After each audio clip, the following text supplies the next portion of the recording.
ওয়ালাইকুম রহমতুল্লাহি ওয়া বারাকাতুহু। বিশ্বের সবচেয়ে ভয়াবহ যৌন সহিংসতার শিকার হচ্ছেন সুদানের নারীরা।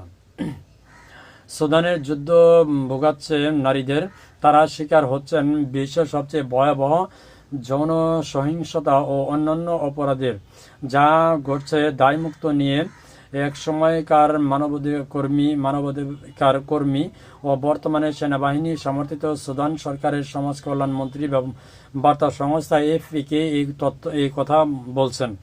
সুদানের সেনাবাহিনী ও আধা সামরিক বাহিনী র্যাপিড সাপোর্টস ফোর্সের আরএসএফ 2023 সালে এপ্রিল থেকে রক্তক্ষয়ী সংঘাতে লিপ্ত। এই সংঘাতে এখন পর্যন্ত হাজার হাজার মানুষ নিহত হয়েছেন, ব্যস্তচ্যুত হয়েছে 1,10,00,000 মানুষ। ব্যাপক যৌন সহিংসতা ঘটছে এই সংঘাতের মধ্যে।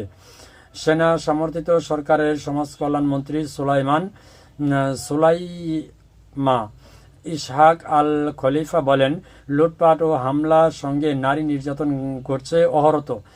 ধর্ষণের ঘটনাগুলো প্রায় পরিবারের সামনেই হচ্ছে, সংঘটিত হওয়ার খবরও পাওয়া যাচ্ছে। বয়সের কোনো বাস বিচার হচ্ছে না। 85 বছর বয়সী একজন নারী ধর্ষিত হতে পারেন, 1 বছরের শিশু ধর্ষিত হতে পারে বললেন তিনি। পেশায় মনোবিদ এই নারী পোর্ট সুদানের তার বাসভবনে এএফপির সঙ্গে কথা বলেন।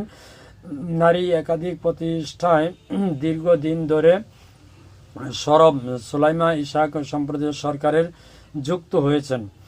সুলাইমা ইসহাক বলেন, নারীদের যৌন দাসী বানানো হচ্ছে এবং প্রতিবেশী দেশগুলোতে পাচার করা হচ্ছে। এছাড়া লজ্জা এড়াতে তাদের জোর করে বিয়েও দেওয়া হচ্ছে। যুদ্ধরত দুই পক্ষ থেকে নারীরা আক্রান্ত হচ্ছে বলে জানানো সুলাইমা ইসহাক। তবে তিনি জোর দিয়ে বলেন, আরএসএফ এটি পরিকল্পিতভাবে করছে। তার দাবি, আরএসএফ জাতিগত নিধনের পরিকল্পনা নিয়ে যুদ্ধের অস্ত্র হিসাবে একে ব্যবহার করা হচ্ছে। তার মন্ত্রণালয় 2023 সালের এপ্রিল থেকে 2025 সালের অক্টোবরের মধ্যে 1,088-এর বেশি ধর্ষণের ঘটনা নথিভুক্ত করেছে। এর পরিসংখ্যা পশ্চিম দারফুল ও পার্শ্ববর্তী করফান অঞ্চলের অক্টোবরের শেষ ভাগ থেকে নথিভুক্ত হওয়া নৃশংস ঘটনাগুলো অন্তর্ভুক্ত হয়নি। আসলে কি বলবো, বলার মতো কিছু নাই। আল্লাহ তাআলা সুদানের নাগরিকদের হেদায়েত দান করুক এবং হেফাজত করুক, এই দোয়া ও কামনা রইল। ধন্যবাদ সবাইকে যারা ভিডিওটি দেখেছেন। পারলে ভিডিওটা শেয়ার করে দেবেন। আসসালামু আলাইকুম রহমতুল্লাহি ওয়া বারাকাতুহু।